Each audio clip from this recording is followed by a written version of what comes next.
सुराका बिन मालिक अपने चंद साथियों के साथ बैठे हुए थे एक जगह पर। इतने में एक आदमी आया और उसने सुराका बिन मालिक से कहा कि मैंने चंद सायों को देखा है जो साहिल की तरफ से जा रहे हैं, और मेरा ये ख्याल है कि यही वो मोहम्मद और उनके साथी हैं जिनको पकड़ने के लिए मक्का के लोगों ने इनाम रखा है। सुराका कहते हैं कि ये बात सुन करके मुझे यकीन हो गया कि वाकईतन ये जो 4 लोग हैं, इनमें से 2 लोग वही हैं जिनके सर पर 100-100 ऊँटों का इनाम रखा है। लेकिन सुराखा कहते हैं कि मैं ये नहीं चाहता था कि इन पर जो इनाम रखा गया है, वो मेरे साथ और दूसरे लोग भी इनको पकड़ने में शरीक हो और इनाम उनके दरमियान बाँटना पड़े। मैंने ये चाहा कि ये सारा इनाम अकेले मुझे मिले, तो जो मेरे साथी बैठे हुए थे उनसे मैंने कहा नहीं, नहीं, नहीं, नहीं, ये वो मक्का वाले लोग नहीं हैं, ये तो मेरे पहचान के लोग हैं जो उस तरफ गए, उनको धोखे में रखने के लिए। इस तरह से धोखे में रख करके सुराखा थोड़ा देर तो वहाँ मजलिस में बैठे रहे, फिर उसके बाद वो अपने घर पे आए और अपनी लौंडी से कहा कि ऐसा करो, मेरे घोड़े को तैयार करो और पीछे की तरफ से लेकर के फलाँ चट्टान के पास आकर के मुझसे मिलो, ताकि किसी को पता ना चले कि मैं उन लोगों को पकड़ने के लिए गया हूँ। तो उनकी लौंडी ने घोड़ा तैयार किया और टीले की तरफ पीछे से उनसे मिले और वो घोड़े को लेकर के छुपते-छुपाते सवार हुए और अल्लाह के नबी सल्लल्लाहु अलैहि वसल्लम के ताक़ुब में निकल पड़े, यहाँ तक कि वो अल्लाह के नबी सल्लल्लाहु अलैहि वसल्लम के करीब पहुँच गए और अल्लाह के नबी और आपके साथियों को देख लिया कि अल्लाह के नबी अपने साथियों के साथ जा रहे हैं और बिल्कुल करीब था कि वो अल्लाह के नबी सल्लल्लाहु अलैहि वसल्लम तक के पहुँच जाते, इतने में उनका घोड़ा लड़खड़ाया और वो घोड़े से नीचे गिर पड़े। ऐसा कभी उनके साथ हुआ नहीं था। अल्लाह के नबी को सामने देख रहे, पकड़ने के लिए पहुंचे हैं और घोड़ा लड़खड़ाया और वो घोड़े से नीचे गिर पड़े। तो उनके पास ना अज़लाम के जो फाल के तीर होते थे, वो पहले रखते थे मुशरिकीन, तो वो फाल के तीर निकाले और उससे फाल निकालते थे ताकि ये जान सके कि उनको पकड़ सकेंगे कि नहीं पकड़ सकेंगे। तो तीरों से तो उनको ये पता चला कि वो अल्लाह के नबी को कोई नुकसान नहीं पहुंचा सकेंगे। तो लेकिन उन्होंने तीर की बात नहीं मानी और दोबारा घोड़े पर सवार होकर के आपके पीछे चल दिए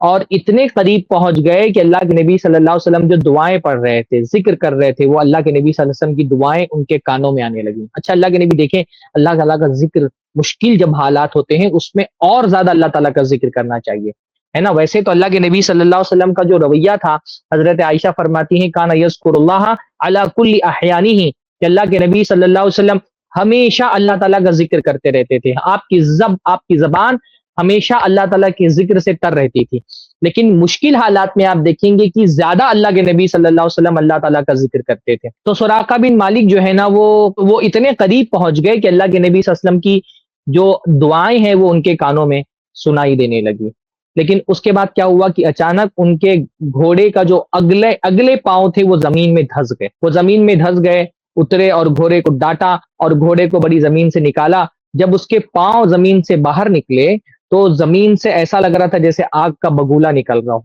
धुआं निकल रहा था, आग निकल रही थी। ये सूरत हाल देख करके वो समझ गए कि ये जिस शख्स के ताकुब में मैं निकला हूं, ये कोई आम आदमी नहीं है। और उनको यकीन आ गया कि वो अब अल्लाह के नबी सल्लल्लाहु अलैहि वसल्लम को कोई नुकसान नहीं पहुंचा सकेंगे, बल्कि ये भी यकीन आ गया कि जिस दीन को लेकर के अल्लाह के नबी सल्लल्लाहु अलैहि वसल्लम निकले हैं, ये दीन एक ना एक दिन गालिब होकर के रहेगा।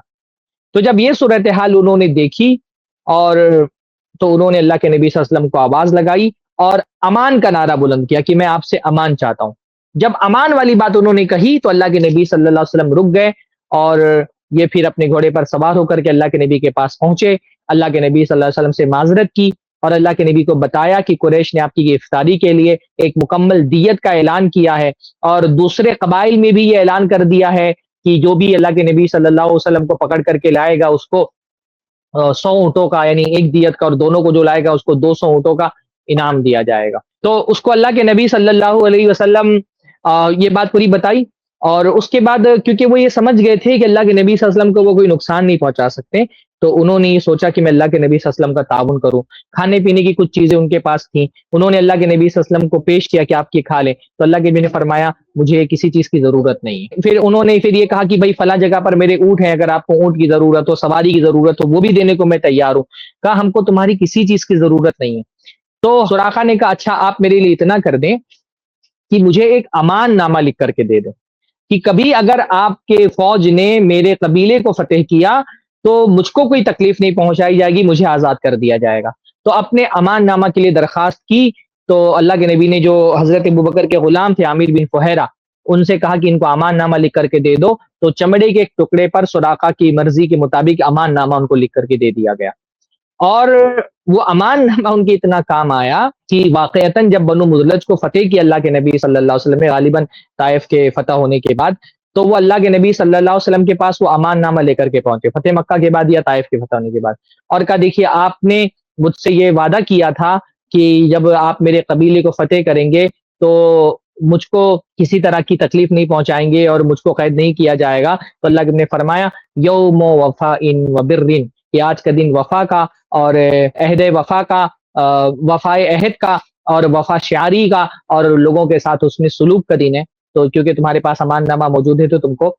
کوئی بھی نقصان نہیں پہنچایا جائے گا۔ اور اسی امان نامے کی بنیاد پر ان کو آزاد کر دیا گیا اور پھر اسی کے دن وہ مسلمان ہو گئے۔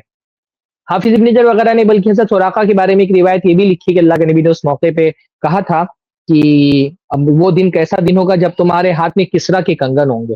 اور روایات میں یہ بات بھی آتی کہ حضرت عمر نے جب یہ ایران فتح کیا، کسرا جو ہے وہ ایران کے بادشاہ کا لقب تھا، کہ اللہ کے نبی نے جب ایران فتح کیا تو وہ کنگن آیا اور وہ کنگن حضرت سراقہ کو پہنایا گیا، اور وہ انہوں نے یاد کیا کہ اللہ کے نبی صلی اللہ علیہ وسلم نے مجھے یہ وعدہ کیا تھا کہ کسرا کے کنگن مجھے پہنائے جائیں گے۔ یہ جو کسرا کے کنگن والی روایت ہے، یہ اس کے ثقات جتنے بھی رجال ہیں سب کے سب ثقات ہیں، لیکن یہ منقطع ہے، اب اوپر سے اور نیچے سے دونوں جگہ سے منقطع ہے، تو روایت سندن ثابت نہیں ہے۔ بہرحال حضرت سراقہ نے اللہ کے نبی صلی اللہ علیہ وسلم کو بہت ساری پیشکش کی، پر اللہ کے نبی صلی اللہ علیہ وسلم نے ان کی کسی پیشکش کو قبول کرنے سے انکار کر دیا۔ البتہ اللہ کے نبی نے اتنا کہا کہ دیکھو تم اب یہاں سے واپس جا رہے ہو نا، تو اگر پیچھے سے کوئی شخص تم کو ہماری تلاش میں آتا ہوا دکھائی دیا تو اس کو